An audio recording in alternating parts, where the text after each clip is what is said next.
Ladies and gentlemen, this is Betty Weider.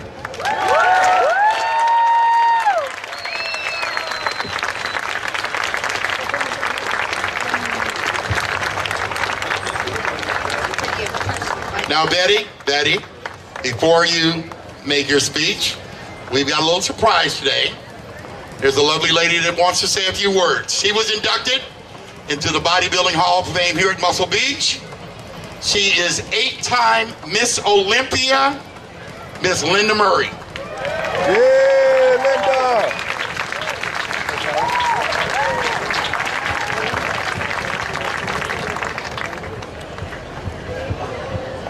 Love you. Oh, thank you. Oh, I love you, Betty. Thank you, Joe, for giving me this opportunity. I just want to say that you really changed my life. Truly changed my life. Before I won my first Miss Olympia, I won my first Miss Olympia in 1990, and you invited me to your home in 1989, and I had lunch with you and Joe. When I think about you, actually I was more excited to meet Betty almost than Joe, because I remember you on the covers and in the magazine with that beautiful small waist. You guys remember that waist? This beautiful small waist. And look at you, and you're still marvelous. So I just want to thank you so much. Thank you for inspiring me and inspiring all women. God bless you and congratulations.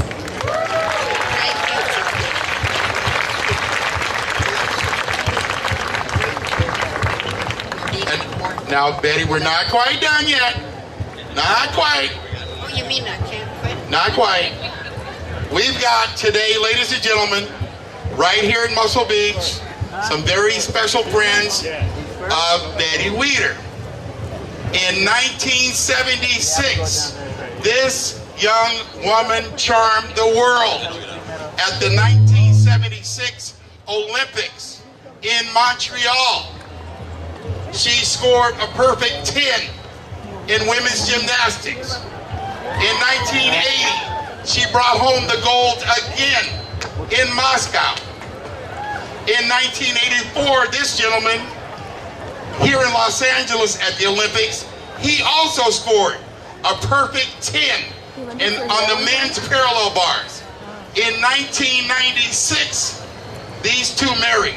At home, they have a total of 11 gold medals. Olympic royalty right here today at Muscle Beach. Bart Connors and Nadia Comaneci.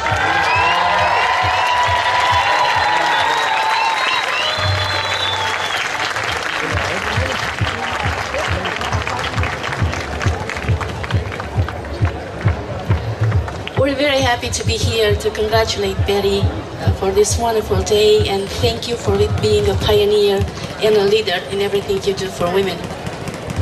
Congratulations, Betty. We wouldn't have missed this day for the world.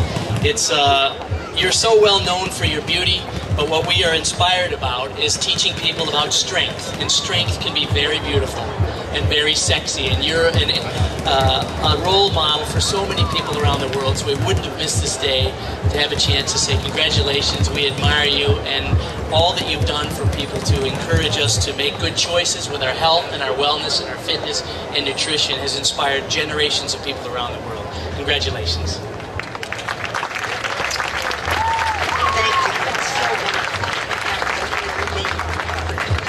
Such a distance.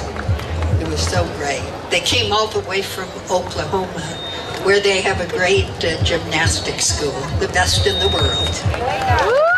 Two great trainers.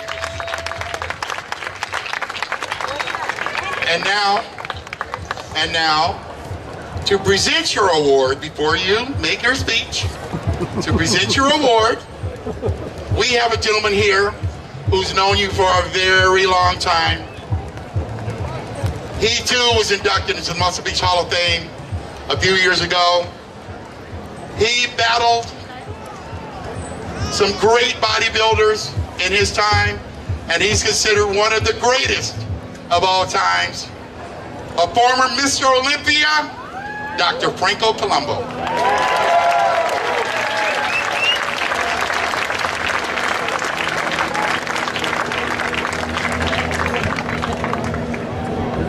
I want to thank you, Joe, for making the greatest show on the planet.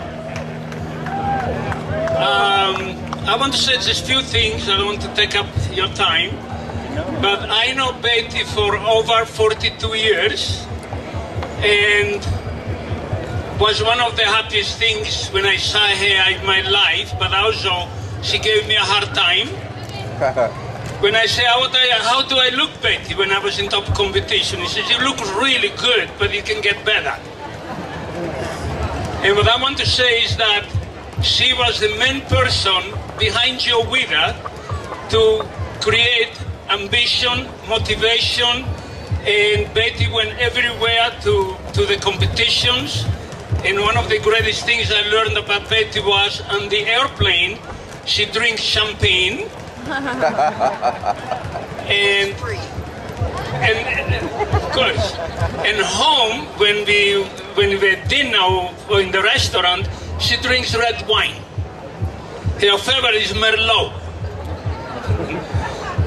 So, but I want to say that Betty, with the least amount of training, she was in the greatest shape than anybody. And I used to actually take my hand like this and trying to wrap her waist around and see if I could touch the other side. And I made her take a deep breath, and then I squeezed it until finally I touched it. And I said, this is your waist. So I want to thank you. Thank you very much. And yeah. Oh, I want to thank John Bailey for sponsoring the show. And then, oh, okay. It's for you. And I can take it out and then we can show it.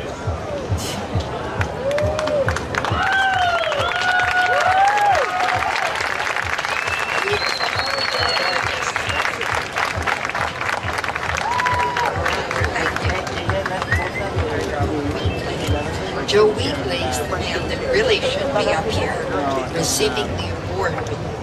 He's made Muscle Beach keep the legacy of Muscle Beach alive.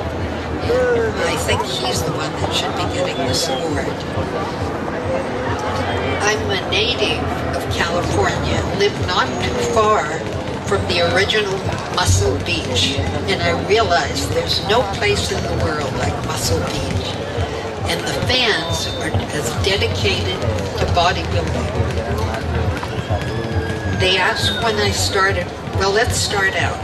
I've never made a speech in all the 55 years I've been involved with fitness. And I know it might be tacky to read it, but I know I'll get frustrated or flustered if I don't. So bear with me, not like Franco. Toxin is great. It will only be about 2 or 3 minutes. It's just a little history, which I think actually Joe Wheatley explained very clearly. I started modeling and writing about fitness a few years before I met my husband Joe, who made one of my dreams come true when he published Shape magazine. Although it took me over 20 years of a lot of talking and convincing that that's what had to be done. I started writing a woman's column for Joe's magazine, Ask Betty. Of course, I received hundreds of letters from women asking how and what to eat, how to exercise. They were all searching for answers. Bodybuilding for women was somewhat taken care of by several bodybuilding magazines, but I was receiving letters from young, average women just starting out in life, women who probably never went to a gym, never picked up a weight. Women were actually intimidated by the very idea. Remember, that was 50 years ago.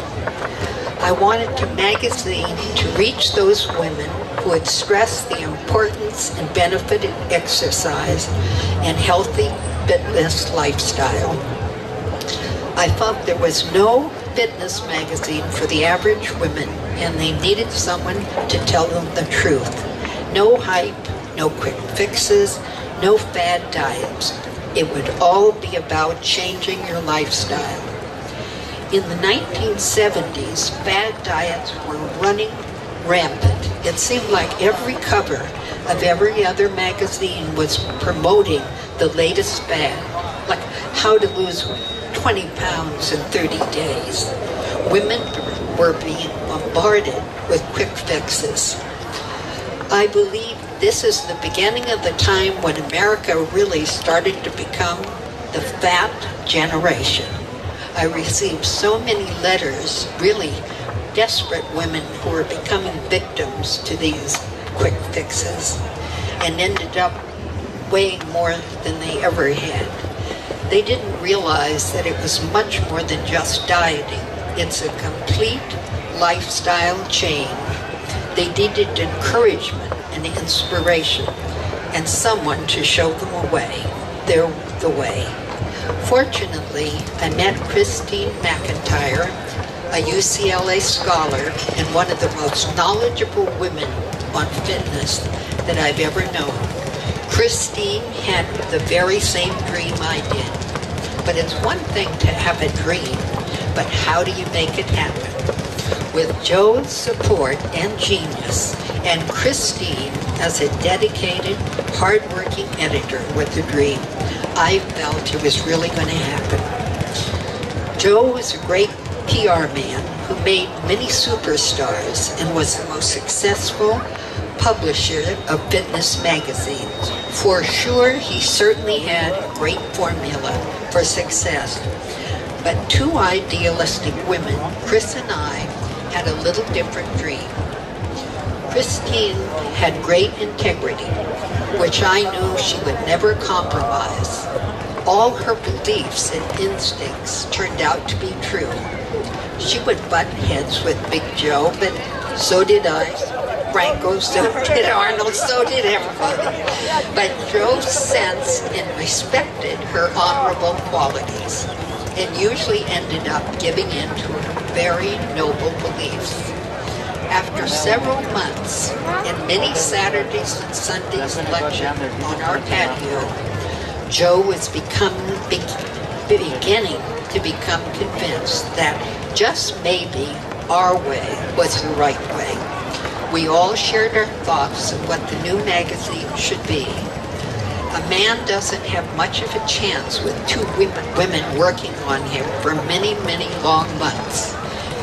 Joe was finally willing and, most importantly, courageous enough to take a chance, even though he was discouraged by all of his financial advisors in the office. They wanted to stick to the old, tried and true formulas that had made him a success before. They knew that the ad revenues are what can make or break a magazine, and Christine would not compromise and run any ads that differed from her principal editorial beliefs. Joe decided to give us his support and turn over the reins to Christine McIntyre, who became the captain of the ship. And Shape was born and became the first and the largest selling women's fitness magazine in the world. I worked a little behind the scenes, and for sure I was the instigator, and feel that this is one of my greatest achievements. I know from the thousands of letters that I've received over the past 50 years that I've changed the lives of many women for the better. Their letters of gratitude many times brought tears to my eyes. To be able to help someone is just about the greatest gift and reward anyone can receive. And thank you for this award. And thank you, Joe Weider. And thank you, John Bailey.